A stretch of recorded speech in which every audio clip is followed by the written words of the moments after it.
اللهم ارفع البلاء الحرمين الشريفين عاجلا غير آجل، ولا تحرمنا الطواف بكعبتك ولا الصلاة في روضة نبيك. اللهم لا تحرمنا الطواف بكعبتك ولا الصلاة في روضة.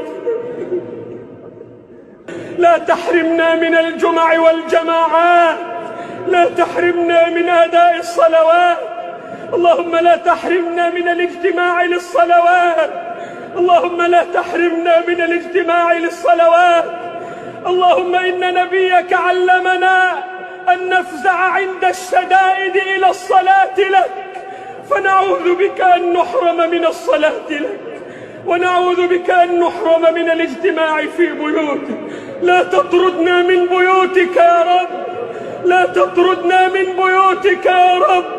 اللهم إنا أنخنا مطايانا ببابك ووقفنا متضرعين في رحابك، فلا تطردنا عن جنابك. اللهم اجعل هذا الوباء تذكيرا للعصاة والمذنبين، واجعله ردعا للظالمين والمتجبرين، واجعله حسرة على الكافرين والمنافقين.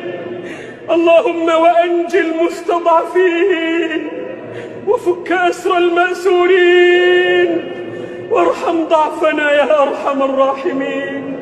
اللهم ارحمنا فإنك بنا راحم، ولا تعذبنا فأنت علينا قادر، والطف بنا فيما جرت به المقادير، إنك على كل شيء قدير.